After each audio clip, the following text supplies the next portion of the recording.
shed. Just a minute, Mr. Fairclough. Just sworn we'd done this one. Jerry! What is it? Mrs. Kelly, Beswick Street. I thought we'd done that job. So look. Oh, yeah, we went there and had to leave it. Remember, she couldn't make her mind up about the hardboard around the tank. When was this? Hey, week before last sometime. Oh, heck, I'm not with it today. Look through them. You, decided, yeah?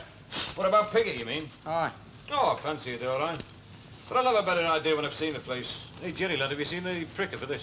Aye, there. Where? There. Oh, anyway, I'm going over there this afternoon with him. What, to Blackburn? Yeah, to have a look at the houses. You know, I think you're on a very good thing there, Mr. Fairclough. Yeah, but no one's asking you to give up your business, are they, mate? All right, so what is it? An office, a yard, a bag of tools, a bench, Look, a I wasn't anchor, meaning out. But at least there's a sign out there with my name on it. OK, so I'm a backstreet plumber, but at least I blow the whistle round here. I'm the gaffer. I I'm the know old that, gaffer. Mr. Fairclough. Does that mean you're not taking it, then? I'm just playing it cagey, mate. I want to find out what I'm going in for. I suppose that's sensible. It is, especially when you're dealing with a fellow like Piggott. Tomorrow's the deadline, isn't it? When he wants his answer. You know, I'm just wondering, Jerry, lad, do you think I can take the chance? What on? You, do you think you're big enough? Well, I don't know what you're on about, Mr. Fairclough. Big enough for what? Look, to take care of the yard when I'm away in Nottingham. Nottingham? Yeah, I'm going tomorrow night for a couple of weeks. How are you fixed for looking after the fort, eh? What, looking after yard like? Ah, that's if it's not beneath your dignity to look after an old crummy place like this. Oh, well, happen I could suffer it for a couple of weeks, like. You cheeky young... Oh, hello, my Mrs. old Tanner. flower. Good morning. Oh, well, I'll just be getting on with these, Mr. Fairclough, excuse me. Ah, go on then. He's doing me clerking for me now. OK, come on, Elsie, love, what is it? Note. Come on, you got a face like a wet weekend. What is it? Ah, Piggott. Is that what it is? Well, since you've discussed it with everybody else in the street, yes. Oh, Elsie, love, I have... Look, I'm not bothered. You can go to Timbuktu for all I Elsie, care. darling. But I would have thought that I was the one person that you would have confided in. Seems I was wrong, doesn't it? Love, will you listen to me? I didn't want to confide in you. I made a point of not discussing it with you, and do you know why? Yeah, because you didn't want to, that's why. No. No, because I wanted to keep everything on a practical level. No emotions, no feelings. You know, nothing to cloud the issue. You see, in spite of the fact that you've got an ugly mug, you still have an effect on me. You're not exactly a piece of old furniture around the place, you know. I mean, I've got, attached to you. Well, Oh, anyway, you know all that, don't you? It's beer under the bridges to you, isn't it? I'd miss you, Len. Yeah, like a brother. Well, are you going? Maybe. I think I should, really. You know, it's like Jerry says, I'm in a rut. Aren't we all? Spinning around like a top getting nowhere. Maybe it's time I made a move. You know, the whole street's in a rut. That's what Stan reckons, any road. Really? Mind you, he's all talk. I mean, Stan's not minded if he is in a rut, as long as it's wide enough for him to lie down in. Peter and Susan. Yeah. The twins, Peter and Susan. Oh, why, she comes out today, doesn't she? I rather like the name Peter. You know, we was going to call our Trevor Mark at one time. Mark Ogden. Stan were against it, though. So in the end, we called him after his uncle, what had been 30 years on nights at the dye works. Have you decided what to get the twins for a present yet? Oh, you mean with the money we collected? Yeah. No, we've left it to Elsie. She's getting it. Oh, I see.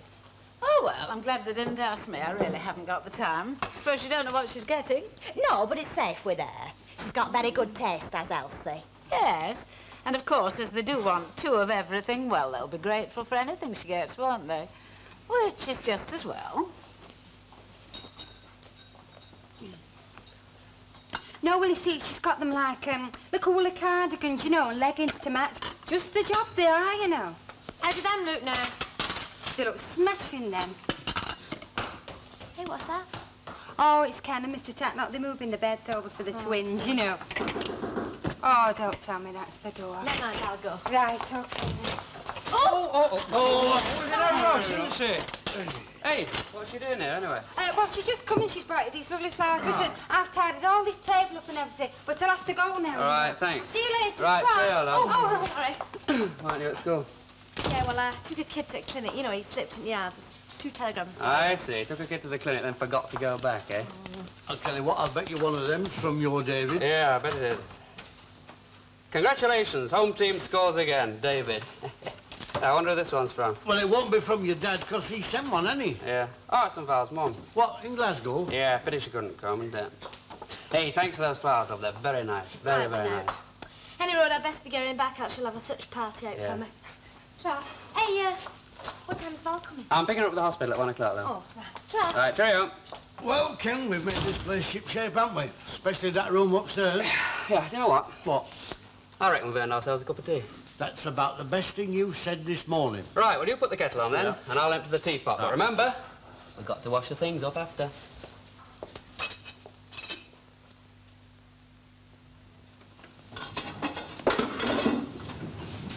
What are you doing out there? You're soft. Oh, look at this pointing trowel. Looking all spruced up, aren't you? Well, you know what I gotta be now, mate? I gotta be the big man. You know, if those houses are anything like, I'm gonna take a chance, mate. Well? Well, I'm saying no, Mr. Fairclough. You know what I think about it. That's where the money is, though. Not in doing old houses, old roofs, sink units, things like that. Looking after Mrs. Kelly in Beswick Street. Well, that's just what I've been saying, isn't it? I'll have to watch him, though. I'll have to keep my eye on him. Hey, I reckon you could manage him, Mr. Fairclough. Well, I mean, what does Piggott know about this game? I bet he couldn't tell a gable end from a breeze block, could he? You're all right, Jerry, lad, you do me. Piggott needs me just as much as I need him. And I'll tell you something, in about a year's time, you'll see me sitting on the beach in the south of France reading the Financial Times with a dirty, great fat cigar, eyeing up all the talent. And why not, eh? Why shouldn't you be? Don't you ever knock. There's nothing wrong with that, lad, but why wait till next year? Why not this? I'll just be getting my bits and pieces together, Aye, okay, Mr. Jerry. Fairclough. Hey, hang on, Jerry. What are you doing this afternoon? What job are you on? Well, I thought I'd start that pointing down at that... No. First come, first served. There's about half a dozen before that. Oh, aye, well, I'll be getting on with them then. Right, mate. Busy? Oh, yeah, I'm up to my eyes in it, yeah. What are you laughing at? Kidology. I respect a man that uses kidology. It's good for business. Business. Don't you ever think about anything else? Business to me means making money, and I reckon that's worth thinking about any day of the week. Do you know something, Willie Piggott? I wouldn't trust you as far as I could chuck this bench. You'd be a damn fool if you did. But don't you worry, lad. You and me together, we're going to make a bundle. A bit of gumption, bit of graft, and we'll have done it. Come on, let's get going. Oh, we're going to have lunch first at this hotel. It's all arranged. Very nice. Oh, aye.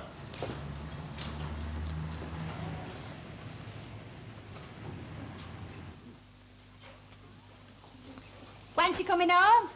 You what, love? What time's your Valerie leave the hospital? Oh, come on, get on with it. You'll have it dark. Right, well, what am I chucking for? 8, isn't it? That's right, 8. Oh, yeah, 'cause like you haven't got 7, yeah? Of course I have. You haven't. When's she coming home? I got it with me first arrow. All right, I'll let you have it then. Go for 8. What do you mean you let me have it? Oh, get chucking, will you? Try the double. Mr. Tatlock. He's concentrating.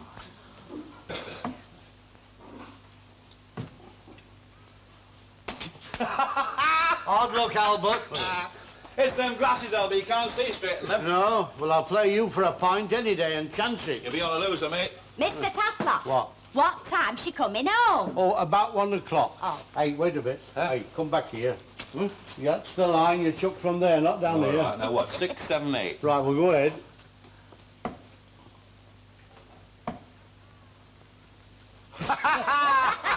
You put me off me game. Oh, you're as bad as I am.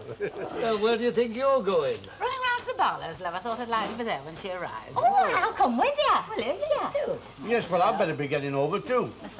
Yes, I think so. Fancy walking across Look, they're on the way, and Ken's just phoned. Yes, we're just going now. Here, what's that? 2 bottles of wine. Huh? Oh, well, you see, Len chipped in another £1 and he give it to Elsie to buy some. Really? We have some quite good vintage wines here, you know, Irma. Way you slipped up there, Irma. I come in then, Mr. Aye. Tatlock. Ta-da! Right. Is Elsie still here? Same again as it stands. No, Jack, I've changed my mind. I think I better get over there. You know, it wouldn't look right, would it? No, it wouldn't. I mean, they might be offended, mightn't they? Oh, likely they would. Ah. Ta-da, Jack. Ta-da, lad.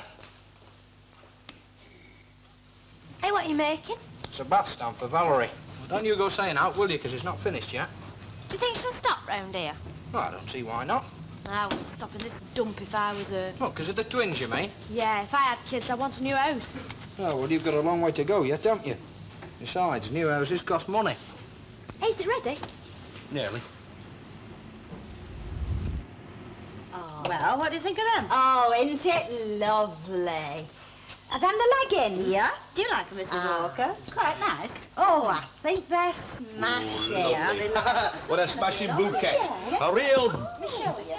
Oh, just... Good wine. I can't take you anywhere, can I, you greedy pig? Dolly Blue, 1812. Hey, they're here. Just right up. Hurry up. Welcome home, Val. Are you all right? Val, here's your present. I'm afraid it's a bit of a mess, but here it is. We all chipped in, like. Aye, and we've got your thingy for keeping the sun off the pram and that. Aye, and the dust, the muck and the soot. What a lovely welcome, thank you. It's a pity the twins couldn't have come home with you. Oh, yes, hospital roads, Uncle Al. We have to keep them there till they put a bit of weight on, you know. Oh, as a I mean, matter of but fact, it'll have to there's stay to the nursery. card in there, Val, somewhere, if you can sort it out, you know, and make it out. I'll take one for Elbow, shall I? That's it. Very nice. There, now. Could I propose a toast, please? Well, let's get on with it, huh? Yes, well, it's to the twins, to Kenneth and Valerie, and all the happiness that lies ahead. Here, cheers, everybody. Cheers. Thank you. Oh, it's nice.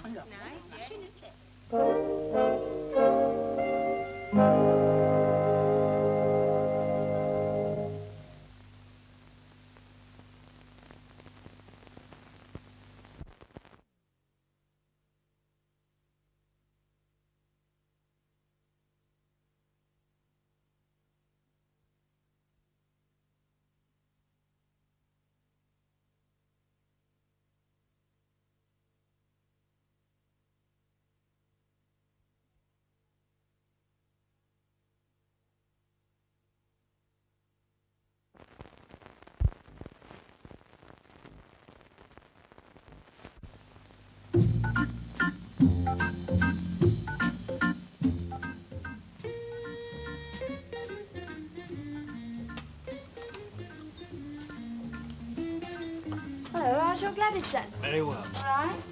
All right, Willie? Yeah, Alan. What's all this then? Double whiskey on the old expense account, eh? And that last budget, you'll be lucky. Oh, I'm forgetting. Anyway, let's call it a celebration drink, eh? Hey, now hang on, I haven't said anything yet, you know. Not yet, but you will. Look, I credit you with having that much sense. Well, I will admit, looks good. Looks good. It's a gold mine. You'll have to spend a lot of money converting them into flats, though, you know. As far as I'm concerned, it is just like putting money in the bank. Tell you someone else, I want a free hand. How free? Hiring labour, buying materials, saying what stays up and what comes down. As free as a bird, Len. Free as a bird. Why has that affected you in? No interference. Look, I've got other things to do. I've got other irons in the fire. Now, you'll be handling everything except the books. Huh?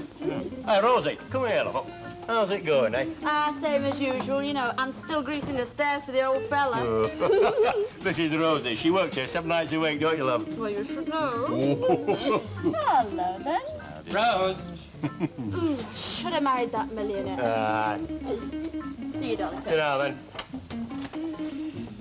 Nice bit of stuff, eh? Have a cigar, Len. So, yeah. Hey, there's something I forgot to tell you, no? What's that? I'm going away tomorrow night for 2 weeks, Nottingham. So, all right, then. You start for me as soon as you get back. Oh, now, wait a minute. I haven't decided anything yet. Look, I tell you what you do. You ring me tomorrow night. Ring me sometime before 6. I'll do that. Right, lads? Yeah.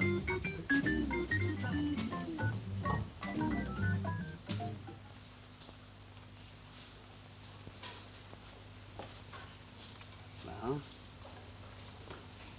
Hello. All right. Oh, I thought for a minute I was back in there. How long have I been asleep? How long? Listen, the bed is made, so why don't you go upstairs and have a lie down? Oh, no, I'm all right. Where's Uncle Albert? Is he gone? No, I'm still here. Oh, no. Yeah, we tossed up. Who did the washing up? Yeah, and I lost. Ken, have you got a scourer out for this band? Scourer, I think. Look, leave them. Why don't you two go and have a drink and I'll clear up? You won't know how to sort. You are going to bed. Ken, I've got work to do. What the heck do you think we're doing? Up them dancers? Come on. Listen, we've got visiting at 8 o'clock. Well, it just gives you 1 hour in bed then, doesn't Oh, it? bullies, Don't that's argue. Up them stairs. Right, we're going with the washing up then. Yeah. Ken, Get to bed. Go on, get up those stairs. I'll be up there after you. Go on. Oh, anyway, she's on top of the world, isn't she? Aye. Ken, I've been meaning to ask you about the twins. They're all right, aren't they? I mean, there's no wrong with them. What do you mean? Well, you know, them having to be left there. Oh, good heavens, no, Uncle Al, that's perfect. That's normal procedure now with twins. They keep them in hospital till they reach a certain weight. Is that straight up? Uncle Albert, they are so perfect. They are so perfect that one of them even looks like you. Honest? Honest. Yeah. Oh. Well, we talk about that. Well, you know what I mean. I'm not surprised Len Fairclough gets fed up coming in here. It's always the same. If it isn't horses, it's football. If it isn't football, it's dogs. Well, what do you reckon we should talk about then? That's what I want to know. I think what Mrs. Ogden means is that we should try to elevate the level of discussion. Am I right, Mrs. Ogden? Is it? Aye, well, something like that. Well, fair enough. Then when Len comes next time, we'll start something going, eh? Oh, I wouldn't bank on it if I were you. If Len's mind is set on moving to Blackburn, there's no you can do. No, you can't blame him any road. Couldn't blame anybody wanting to get out of this one-eyed hole. Hey, hold on a bit, Hilda, love. Coronation Street's not all that bad. Well, of course it's not. Still, one does get rather tired of the dreary landscape, the desert of bricks and cobble streets, blackened chimneys piercing the sky like jagged teeth. Hey, where did you read that? That's exactly what I meant. There are certainly times when I'd like to get away from it all. Well, you'd never said out to me. Not for the last day or two, anyway. Oh, that's only because I'm not one to complain. A woman's heart contains many secrets and hidden desires she simply has to suppress. Excuse me. Are you thinking what I'm thinking? I don't know. I expect I am. Makes you wonder what you're cocked for, doesn't it? Oh, hello. Mrs. Walker, have you seen Len? He's in Blackburn, isn't he, dear? Yeah, no, I thought he might have come back and I thought he might have popped in here. No. Jen, you haven't seen anything of Len Fairclough in here, have you? No, not today, love. He's over in Blackburn. Aye, whining and dining with Pickett. Oh, well, if he is, he wants to make the most of it. What makes you say that? Oh, no, really, love. Except that Willie Pickett's a businessman. And he'd squeeze you like a lemon and think note of it, would Pickett? Skinniest man I know is Piggott. Oh, I dare say he has his good points. Oh, aye. I mean, he did chip in with the collection, even though it worth at Barlow. Which was very generous of him, considering it was Ken. Oh, look, Mrs. Walker, come off it. Every penny that Piggott spends is an investment. Now, Mrs. Tanner, fair. Look, fair. if he helped a blind old lady across the road, it would be simply to flog her a guide dog, that's all. Oh, ta-ra. Well, oh, she's in a bit of a tear, isn't she? I think we know why, don't we?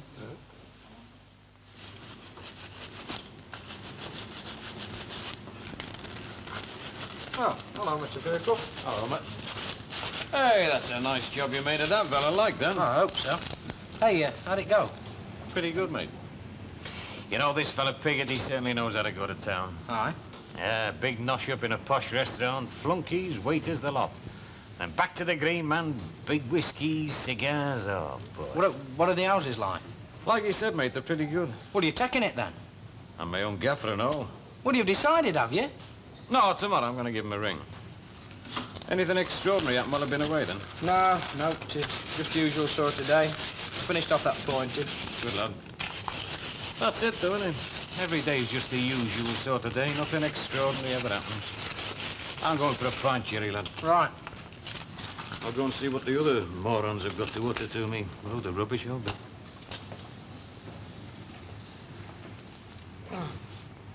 Well, you see, it's Vietnam in south and Viet Cong in north. Well, whose side are we on, then? Well, according to the government, the Americans. You see, it's the communists that are trying to take over, isn't it? You mean the Russians? Well, no, not really. Chinese? Not exactly. Well, who then? Well, it's the folks what live there, I think. Well, what's all the fighting about? I mean, if it's the folk what No, live no, there. no, no, it isn't as simple as that. You see, them folk, they're not like us. Aren't they? They heck. They don't know what they want. They have to be told. The good old rule, the simple plan, that they should take who have the power, and they should keep who can. Old chin men. No, Mr. Ogden, Wordsworth, William Wordsworth. No. This communist fellow in Vietnam, you know, old chin men. That's the chap I was trying to think of. Well, I reckon we should all clear out and let them sort it out themselves. Correct. But we're not involved there, Jack. Aren't we? But the Yanks are, and that's as good as... And what about all them poor people what live there? They're involved, and all. Yes, and of course they must be having a terrible time. But you know, I'm inclined to agree with Mr. Tatlock. These unfortunate people, these peasants, they have to be led. They just do not know. Oh, rubbish. I beg your pardon. Well, what's rubbish? Now, look here. I've seen 2 wars in my time, and that's to say naught about the little uns. And let me ask you all one question. What good has it done any of us, eh? What have we got out of it? There will always be war. Yeah, it's human nature. Oh, there'll always be wars, all right, so long as people allow themselves to be led into them. I'm with you there, mate. Ah, well, if it were left to the mothers, there wouldn't be no more wars. The strange thing is, you know, that it just happens. I mean, you read about it, and suddenly it starts, and you're powerless to stop it. Like the last war, for example. Hey, what about Hitler? Are you saying we shouldn't have fought him? Are you saying that? No. Hitler was a mad dog and he had to be put down. Well, then... But at the same time, I'm not saying that all these fellas that made munitions ought to be allowed to go scot-free. It was men like them that put Hitler where he was. Here. You got a point there, lad. Do you know, I was reading an article only this morning by a very influential man, an expert on these matters. An expert and a man who appears frequently on television. Yeah, well, if he's been on telly, he must know what he's about. I know the one you mean. I was watching him last week. He gives me the bellyache. My gum, he's in the right mood tonight, isn't he? I agree with him. I wish Len had come in now. This would shake him. Really, Mr. Ogden, don't encourage him. I don't need no encouraging. Mine moulders. That's what I call them. Something blows up like Cuba, or this Vietnam thing, and out they come, a long procession of flipping experts ready to give the flipping opinions. They want blowing up the lot of them. Hey, excuse me, have you got a pint going cheap there? Malcolm Muggeridge? Hello, Len. And what's Blackburn looking like, eh, or aren't you saying? Oh, it's pretty good, mate. I was supping in a place called the Green Man, do you know it? No, can't say I do. Well, what's happening, lad? Are you going in with Piggott? Oh, don't know, I could do worse. It seems all right, you know. I want to make sure, though. I'm going over again tomorrow, on me Todd. Oh, well, perhaps that's wisest. You know, I reckon that the Yanks will have a man on the moon very soon. They're pretty near to it. Hey, an Italian woman gave birth to an 18-pound baby. How about that? What about Chin Min? Oh, I very tricky fella, him. Yeah, and this Mao Chu Song, he's not so far behind her either. What the heck are you all on about? We are having a little discussion on current affairs. Yeah. You? There's only one affair you've ever had, mate, and that's with a pine pot. You better get him in again, mate, while I can still afford it. Good on you. Have one yourself, too, Jack. Oh, it's all. Hey, how do you reckon they're going to go on Saturday, then? That defence was bad last weekend. Oh, don't talk so softly. What follows It was the centre half I Now, got look, from don't cows. worry I about wouldn't it. pay him in You weren't washers. there. You couldn't have been Oh, there. well, it was nonsense, I mean. Because it just... Like it? It's all right. It cost me a few quid, that, you know. Not that I know much about art and culture, mind you, but, you know, a fella like me is expected to. So I buy it like I buy your toast. Get a bit of culture and stick it on the wall. Look, is Len going to work for you? Well, not yet, but he will. You know, it's a drop of good stuff, this. A friend of mine sends it to me. He has it specially imported. He hasn't set out yet, then? Look, is this all you come here for? You don't like the idea of him working for me, do you? It's not that. I'm just a bit curious, that's all. It's just that, well, Len's in a bit of a rut and he doesn't quite know what he wants to do. To get out. That's what he wants. And this offer of mine is his big chance. I mean, what's he doing messing around about here? He's got no ties, no woman, nothing. Yeah, I know. And when a bloke like that gets into a rut, he's got nothing to hold on to. He just sinks like a stone. It'd be different if he had a good woman to pull him out of the rut, but he hadn't. You know what I mean? There's nobody. Nobody.